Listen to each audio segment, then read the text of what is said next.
Word First Radio.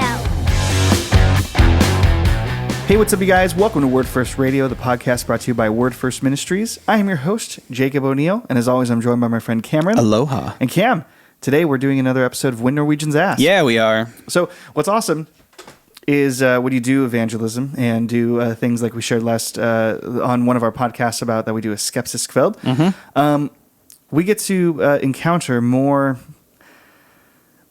kind of like questions that touch on like why people like don't feel like they need to become a Christian or feel like they need religion in their life or anything like that. And what's awesome is we usually have like lots of thoughts about that. Yeah. And so we want to share that with you guys and some of the things we've been hearing.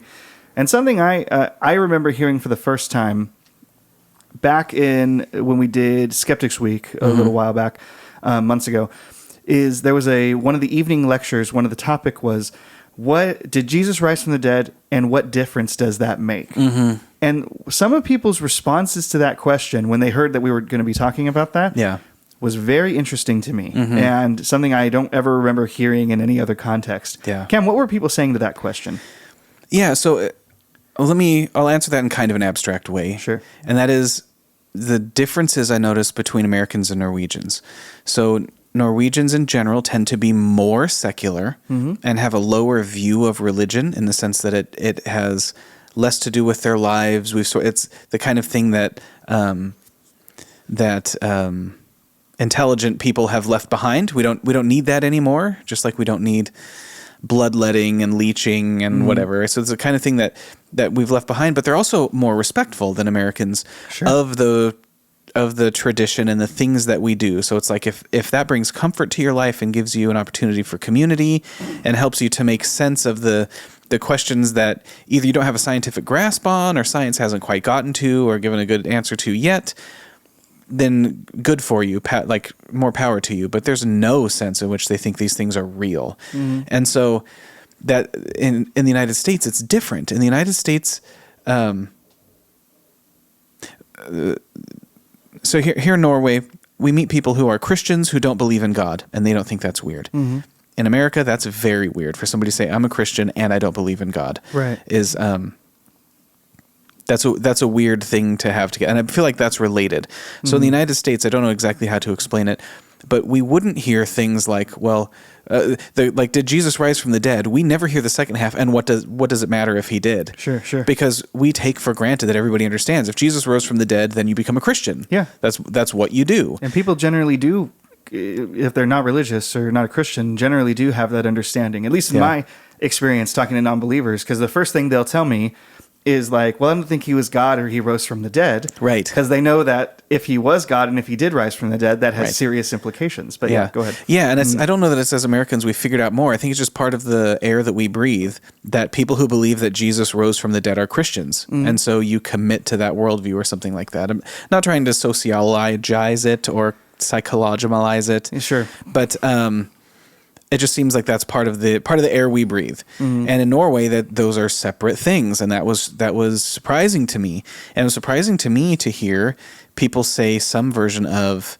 So we got this kind of question or response or something several times, and I was unprepared for it, or taken off guard by it, anyways. And that was something like, if Jesus rose from the dead, that just doesn't matter at all. Like that makes no difference to my life. And then there's the I couldn't believe I was hearing people say that. Right. Yeah. Yeah, so I kind of have a hard time sympathizing with even that thought. Yeah. Because, I mean, maybe it's just because of how I think about things. So it would kind of be like if I found out, oh, well, Muhammad was a true prophet. Like he was telling the truth about what he saw in the cave and that the Quran is the word of God and things like that. I could... Just the kind of thing I could never imagine myself saying is like, yeah, well, what difference does that make? What? Yeah, like so what? Like, yeah, Muhammad was telling the truth, and yeah, he split the moon, and yeah, the Quran is the word of God. Yeah. Like, what difference does it make? Well, I imagine Jesus' baptism and hearing God Almighty say, "Behold my Son, in whom I'm well pleased." Just going, right? What difference does that make? Just who cares? It's like, whoa, this is this is a universe changing truth. But I had never, if we're being fair, I had never done the work about, well, so what? For me, so what was obvious. Yeah, and so before we answer the question, I want to kind of try and understand like where this comes from. I think there's like one of two places that generally comes from why people's reactions are like, well, what does it matter if Jesus rose from the dead? One of them I know you're real passionate about, and I'll hand you the football in just a second. Okay. And the other one I think I can talk about for a little bit. And so those two places are one that they genuinely don't know. They have no idea. They really don't know what difference it would make. Right. And that's fair. And I think there's a lot to say about that. And the second one is that it kind of shows how people, not just Norwegians, right, but how just people in general approach religion these days in our kind of modern 21st century world. Right. And Cam, I want to hand you the football first to talk about that. Okay, so when people find out that you're religious, the words you've used before is that it's like you just told them, I'm in the red t-shirt club. Yeah. And I wear red t-shirts, and I go to somewhere on Sunday where we all wear red t-shirts, and we think everybody else should wear red t-shirts or you go to hell. Yeah. And so that's kind of maybe how some people look at that. That's kind of the illustrations you've used. Why don't you expand on that? Like, what's the thinking behind that? Yeah, so I'll say it in my clumsy way and then say it in a much wiser person's slightly less clumsy way, much less clumsy way. But yeah, so the red t-shirt analogy, I think people hear, it's like, okay, so if you don't wear a red t-shirt, you go to hell. Like, well, we don't believe in hell. That's not good. But we like that you have your red t-shirt club and that you guys have stuff to do and that you get along. And as long as you're not hurting anybody else, as long as you're not being hateful or telling what they can do with their bodies or their sexuality or doing anything that offends our cultural sensibilities, then great. We're glad that you have your red t-shirt club. But they can just sort of reject all the rest of it as just totally irrelevant, something that humanity doesn't do anymore. And while I was trying to get my arms around how to describe that, I was listening to a lecture by J.P. Moreland. And J.P. said, for most people, religion is never raised above the level of hobby. And that just made it make all the sense in the world to me. That's what it is. So my Christianity is, for most people here, has about the same intellectual standing as any hobby you might choose. Your favorite football team or your favorite football team or depending on what football, yeah. Or we have friends who host a game night every week, like or a book club. That's their hobby, or their book club. You all get together and read Harry Potter, and you enjoy it, and you're very passionate about it. You know how Hogwarts house you're in, right? And and people put together Quidditch leagues, and no one goes, "That's ridiculous." So they're just like, "Okay, well, listen, you can't fly, so you don't do that part of the Quidditch league, and you can't, right?" Yeah. And so you get rid of the supernatural elements, the stuff that we all know isn't real and is impossible, and the rest of it.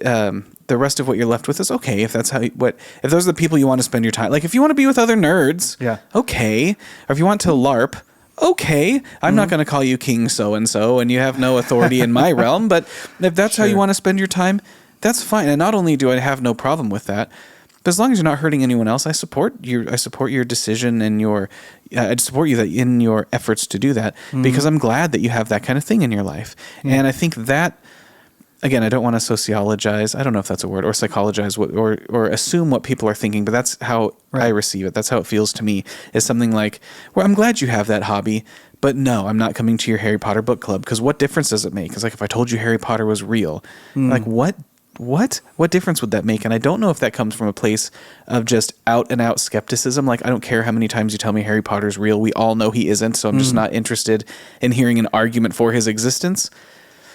Or if it's something else. To me, it almost would have to be that. Maybe I'm just so steeped in my own worldview that it would have to be that somebody is just so sure that Jesus was not raised from the dead that they cannot imagine that he actually was and just aren't interested in hearing about it, more than they've let into their minds that if it's true, what does it mean for me? I think that's mostly because religion in general to them, it's all one category of thing. And it's not even really what can be true and false. When we start talking about true and false, that's what scientists are up to. Right. And science, it just can't, it's not a tool that can be used on religion. Religion talks about everything else. And that stuff is it's all only a matter of personal opinion. Like if science can't grab a hold of it, everything outside of science is opinion, and there's no reason to prefer any one opinion over any other opinion. Yeah. And so I want to talk about that real quick because, like, do you think it could be something like, well, other people's personal opinions generally are inconsequential to my eternal destiny, inconsequential to my life.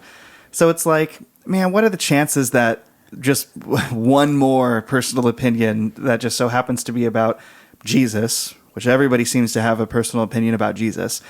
What are the chances that this is the one that like matters, right? Yeah. And so it's like, I mean, I guess as a safe bet, like, do you think some of that's going on? Like, people are thinking like pragmatically, just like, well, what are the chances that like that's true? So I guess it Maybe. doesn't matter. I've been wrestling with this myself, trying to understand where the people are coming from. Right. But we had an interesting conversation with one of the young men who was at our Skepsis Kveld the other night, Yeah. our Skeptics evening, where I talked to him in very clear terms, like, if Jesus was raised from the dead, Right. I want to know that's true. And if he wasn't, and there's a box of his bones somewhere, I want to know that that's true. Yeah. And he seemed to be totally tracking with me. And he's an engineer. He's like, yes, you want to know if it's true, and you want to know what's true and what's false. And I said, yes.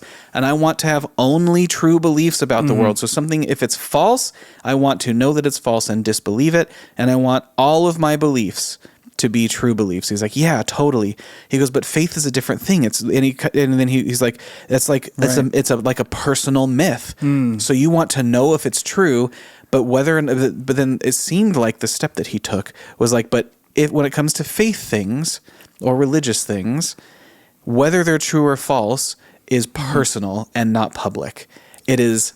Sure. It is subjective and not objective. And he didn't say that. What I'm used to hearing is something like, well, there's no objective fact about the matter. You have your truth and I have my truth, blah, blah, blah. But that's not how he put it.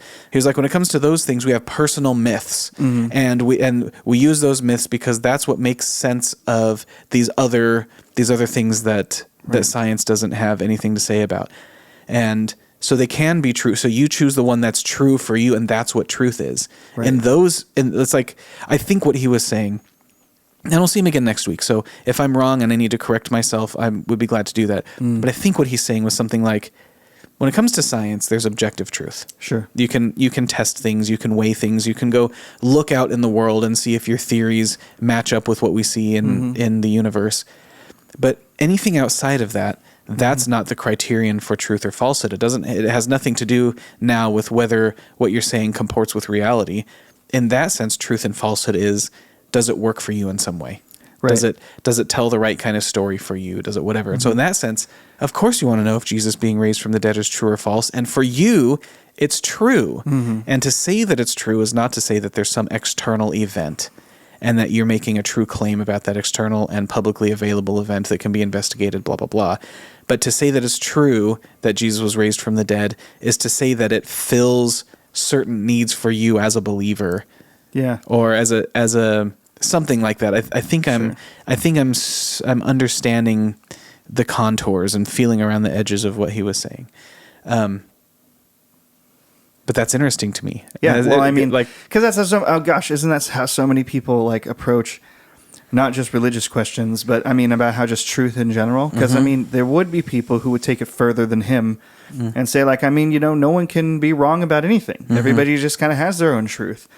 And I think that's, I was going to say preposterous, but I wanted to try and be charitable. So like, I find that so difficult to accept. Yeah. Because there are so many costs to that, to saying that's true, that you can't say that anyone's wrong about anything. Everybody has their own like valid truth. Nothing is actually true. It's just true to you. Right. It has so many costs associated with it that it's just not worth believing by my lights. As far as I can see things, it's something that people only say. No, it's impossible to live that way. Well, then if your worldview or if your stated worldview doesn't actually describe the world or how you live or how you see the world or how you act even pragmatically, that's not a surefire way to say it's a bad worldview. But gosh, like, if it doesn't describe the world, it's probably not a good worldview. I was explaining that about like he was wondering why I wasn't an atheist, and I said, well, because atheism explains the world in a certain way that I think it gets wrong in a lot of different ways. Atheism doesn't account for how the world actually looks, so I can't be an atheist, and that's kind of how I look at worldviews. Like I think like, okay, what are the claims it makes about the world, and are they true? And are they true? Yeah. Like is it true? And I think that this kind of postmodern thinking that we've criticized in the past. I mean, people espouse it all the time and kind of say like, well, I mean, your story is unique to you and it's true for you. That's true in some sense, but it's not true when you're talking about things that are objective facts or objective falsehoods. Yeah. So, Cam, if part of your story is that Washington crossed the Delaware, or that Washington did not cross the Delaware, Yeah. part of your story is false. Right. It's not true to you. That's what you think, but it's false. Part of your story is false. Yeah. Of course, all of that is true. And I'm trying to sort of I'm trying to understand where we are epistemologically as a culture, especially in Norway. I think postmodern has been moved past. Bill Craig used to make the point that he goes, I don't know that it's postmodern. It just seems to be scientific verificationism. And I'm just not like, what the culture seems to want is I want these absolute truths that can be scientifically verified, and everything else is beyond the purview of reason. I think it feels like that's where we're at. There's a textual critic named Dan Wallace. Love Dan Wallace. My boy. I've never met Dan Wallace, but he's from Southern California, and he is a leader in the circles that I've had the privilege of running in. So, I take him as one of my own. He's a great Christian brother. I think he's brilliant on the things he's really brilliant about. I've benefited much from his work, and he said something one time that for me like kind of blew the doors open on like how I think about things. So he said one time that people often sacrifice truth for certainty. They pursue truth. They don't pursue truth for the sake of certainty. That's interesting. Isn't that interesting? I've just been thinking over the last few days. You didn't tell me you were going to talk about that, but over the last few days, something that has been sort of stuck like a needle in my mind is people intuitively want to put together knowledge and certainty. And I just don't. I don't understand how they're related concepts. You can be certain about something that you were wrong about, right? And you've been right about things that you're uncertain or doubtful about. And so knowledge and truth and certainty seem. Why do those always seem to be in the same wagon? And I've just been kind of that problem has been swirling around in my mind for a few days, right. But wondering why we want them to go together. Why we want to say it's not knowledge unless you're certain about it. Well, I don't know if that's true. Yeah. But that idea that we sacrifice truth for certainty. Yeah. I think that's true. But certainty, of course, is a certain psychological state, and to my mind, is independent of whether something is true or whether you know it. Yeah, exactly. But I mean, there are things that I believe to be true that I'm not certain about, or that I'm willing to say like I could be wrong about. Yeah. And it's when I get to that moment that people get uncomfortable. Like they say like, well, that's the point. You could be wrong about it. But just because I could be wrong about it doesn't mean that I am wrong about it. Right. I'm not sacrificing truth for certainty. I want to pursue truth and not necessarily certainty. Now, sometimes those things come together, can make me feel very secure when they do come together, but they don't always come together. And that's true about so many things in life, guys. That's true about so many things in life that we just have to be okay with. Well, that was just at breakfast the other day. I won't tell you what the particular thing was. There was something I was certain about. And you're like, what? That's not true. I was like, Google it right now. Of course it's true. And you Google it, you're like, yeah, that's not true. I was like, I was sure that it was. Like, I would have I don't know if I would have bet on it, but I was highly certain, very, very confident that the fact I was saying was true. And it turned out to be false. Yeah. And, okay, and that happens all the time. That happens all the time. Yeah, exactly. So I think that was good for that section. Is there anything else you wanted to say about approaching religion as a hobby and why that's not why that is very misguided? Yeah. I don't know. I don't know that there's much more to say about it, except that I don't think I approach religion as a hobby. Yeah. And that seems to be, so if you're praying for us, be praying about that, because that is by far the most common view of Christianity that I've gotten here when I talk with non-believers. It's something like Christianity is a religion, and religion is the set of tools that we use to solve problems that science can't solve. And those problems are things like finding community and not being scared of death and having hope in a life beyond, or hope that there's justice. And it's like the existential problems. And instead of considering that there are actual good and real answers, it's like, well, everything else, it's like this glass sphere, and everything inside the glass sphere, science has something to say about that, and that gives you objective truth. Everything outside of that is the land of religion, and it's irrelevant, except that it makes you feel nice. Yeah. It helps you to cope with some of those existential problems, right? So Camus, said something like, life is absurd. He didn't say this. He said it more beautifully than I did. But if I'm going to paraphrase Camus, it's like, life is absurd, so whistle while you work. Pretend that it's not, and embrace the absurdity, and learn to love and find satisfaction in the absurdity. Yeah. And that's something like how I experience people here think about religion. It's like, well, there's no answer to that stuff, and there's no meaning, but we live like there's meaning. It's like, pretend, whistle while you work. Yeah. And I'll be offering, I'll just go ahead and tease this. I don't know if this will come out before it, but at some point soon, I'll be offering some kind of response to Camus' myth of Sisyphus and how that relates to Christian thinking and the meaning of life and things like that. So be on the lookout for that, because I've got a lot to say about it, and I've been working on that right now. So Yeah.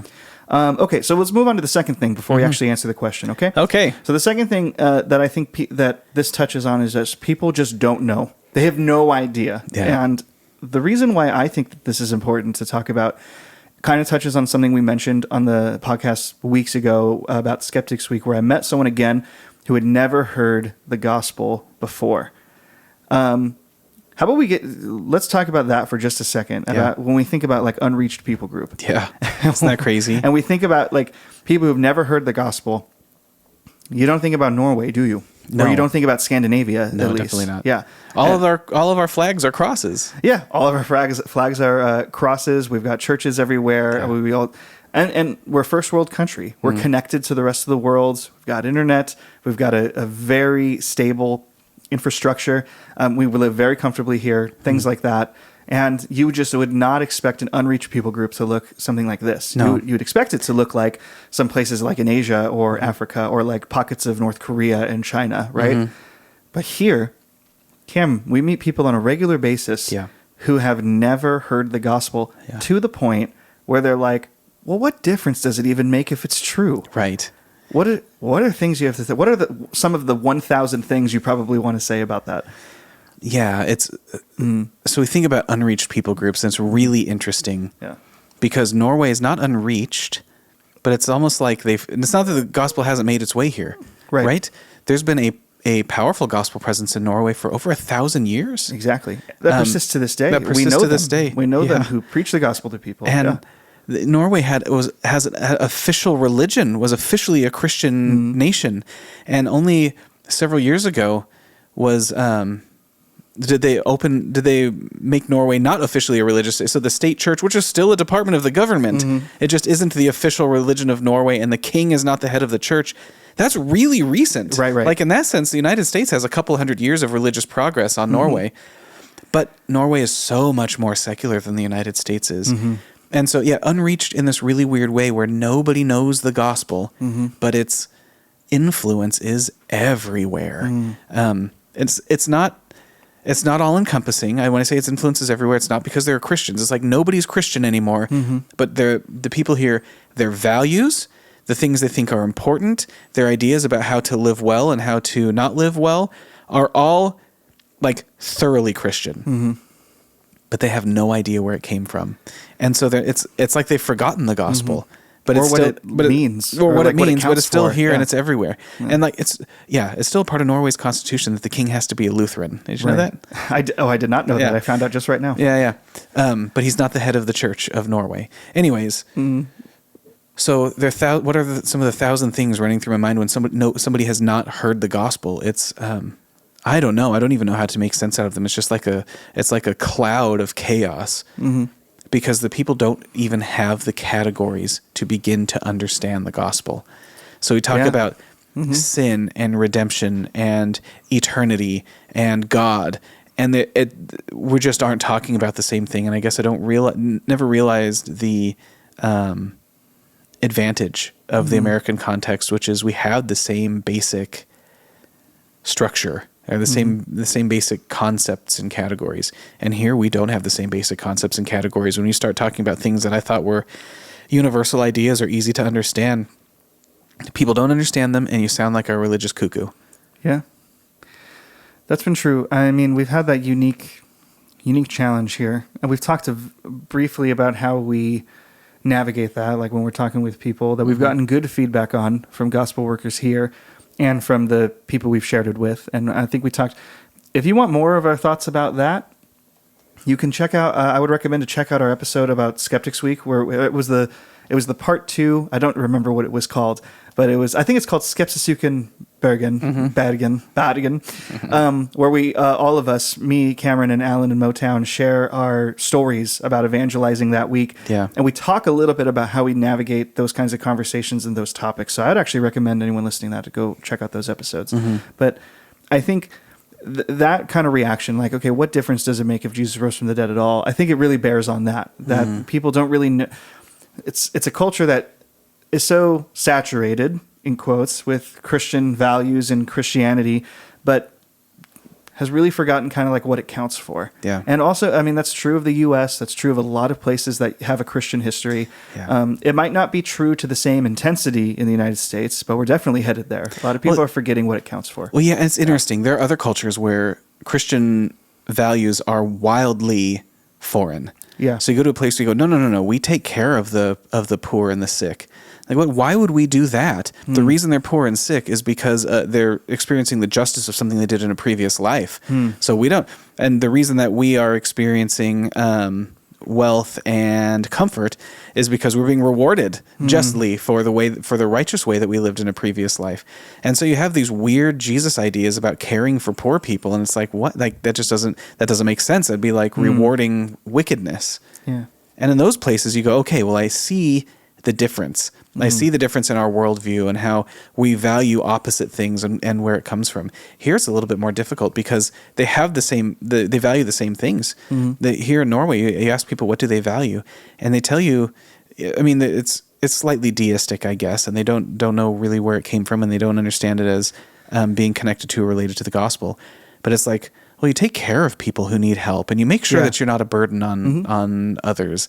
And you may have heard that Norway has a very generous welfare state, and it works for all of my conservative friends. It works a lot better here than you would expect. And it's because there's this really beautiful sense of like togetherness and trust. And Norwegians just don't do those things. We help each other, and we don't steal from each other. And if you drop something in the snow, someone will pick it up and set it somewhere at eye level so that you can see it. And so their instincts are really lovely, but they're very skeptical of the source of those instincts, but without seeing it. Sure. So we say things like, well, listen, based on your worldview, why is it better to care for a child than to torture one? And they have a hard time getting past, you psychopath, what are you even talking about? Of course we care for children. Of course we don't torture babies. What's wrong with you? Why would you bring that up? I go, well, yes, I know that's an extreme example, and it's an extreme question just to magnify the point that based on your worldview, there's no difference between these two things. And isn't that a cost for your worldview? And they can't even get past the example to look at the underlying assumptions that, and there's, well, no, of course you're wrong. And I go, and I know I'm wrong. So shouldn't that imply to you if what you're saying, like if torturing babies is wrong, but your worldview says that it's not, then that's a cost for your worldview. It's like that step in logic, we can't even get to there because it's so obviously disgusting. Right. And so obviously true that we should care for children and not torture them. That's so obviously the case that even the thought experiment is difficult to run through. With anybody. Sure. Yeah. Again, poses a unique challenge, and I mean there are ways of navigating that, and hopefully we tap into that when we talk about things like the gospel with them and the difference that the resurrection makes. Speaking of, let's answer the question. Okay, it's only been half an hour. Right. So we've done. This is not a apologetic for the resurrection. We've done that. We've done that. And it was awesome. Alan was awesome. Alan Schliemann, he came on and talked about it. But so what? Oh my gosh! Let's just very briefly, if we can. What difference does it make if Jesus rose from the dead? Does it just mean like, oh, that's cool? That's like a cool thing that happened in history, and that's inconsequential, or things like that. Is it just like, and now I get to be a kind person? Like, I mean, I can be a kind person if Jesus didn't rise from the dead. Yeah. What difference does it actually make? Oh my gosh, Jacob, there's so much to say. I can't believe you would ask me that question. But in short, the difference it makes is, first of all, the state of your eternal life. Like every person is an eternal being. C.S. Lewis makes that point. Like you've never met a mere mortal. Everybody is an eternal and immortal being. Maybe not eternal. Eternal implies that you've always existed, but we're all immortal beings who will live for eternity. And so the destiny and destination of your eternal existence is at stake.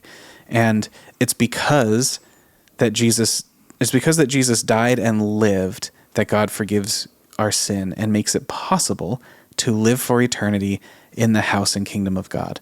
Right. And if he hadn't, then that possibility goes away. And so the eternal destiny of your ever-living soul hinges on whether or not Jesus lived and died and proved his authority over death by being raised from the dead. Right. So if Jesus was raised from the dead, then we can believe all of the things he said. Then he really was sent by God. He really does know him personally, really is the unique embodiment of God on earth who really did save us from our sin and really does offer us a way to be adopted into God's family. And that's what the Christian life is. I mean, at bottom it's trusting Jesus when he said, listen, I did all of that sin payment stuff for you. So when you see God someday and when judgment comes, you can tell him that, you can show him that your name is on the list and that you're in his family. Yeah. The answer is that it makes all the difference. Yeah. It makes all the difference. I think that you put it really well, just now. But it means everything. If Jesus rose from the dead, that means there is no your truth, your personal myth, what you believe is good for you.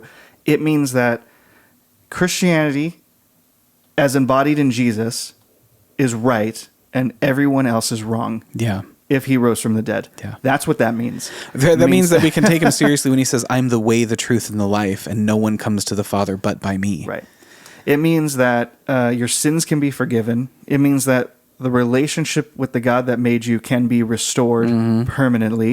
It means that you can live forever with him in everlasting peace and joy. It means you can be born again and given a new heart now with new desires. It puts the course of your life back in alignment with how God made you to be, which is true freedom and not being enslaved to your path that you make up yourself and being enslaved to your passions and desires that you end up not having control of, and it turns into slavery. But living in the freedom that God made you to live in, which is to use your gifts the way that he gave them to you and to use them to truly create, to truly be yourself in the way that he wants you to be, and that's the way you were made to be. And I think that's the true freedom. I think David Wood says something like, true freedom is not having this inclination to rebel or hate your creator. I love that because he's right.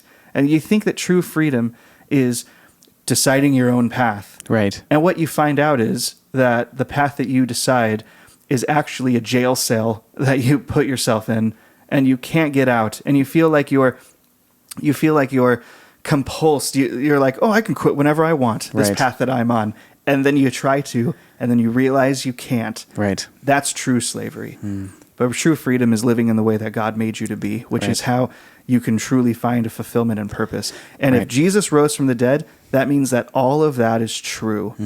That's the difference that it makes. Right. So very simple. And if you want to know the real good reasons to think Jesus rose from the dead, there's an awesome podcast, Wordverse Radio, that has an episode about that we released a year ago at this point, actually. That's right, it was last Easter. Yeah, coming up on the 1-year anniversary of that.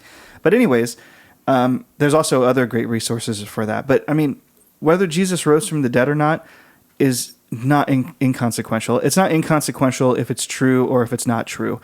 It's infinitely important of whether it happened or not. Just like, maybe not just like, but also why it's important whether or not Muhammad was telling the truth about who he was, or if Buddha actually found enlightenment, or if Joseph Smith, the founder of the Mormon religion, was telling the truth about being a prophet. That's important. And it's important to find out if those claims are true or false, which they actually are. Yeah, and there's an interesting phenomenon here. So we talked a little bit before about religion rising to the intellectual level of a hobby here. And I've heard I've heard the conversation go like this several times. What difference does it make?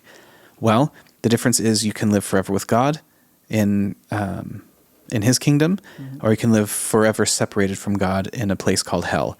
And they say something like, well, I don't believe in hell, so it just doesn't matter to me. And what makes it true or false for them is whether or not they believe in it. And that's just, that kind of thinking is so strange and so foreign to me. Where it's like, well, I don't believe in the consequence. And so what you're saying doesn't matter. It's like, why shouldn't I cross the street with my eyes closed? Well, because a car will run you over. I don't believe in cars, so who cares? And that's just another example of how religion is not the kind of it's not a kind of true or false thing. If whatever your religious convictions are, if I don't believe them, they're not true for me.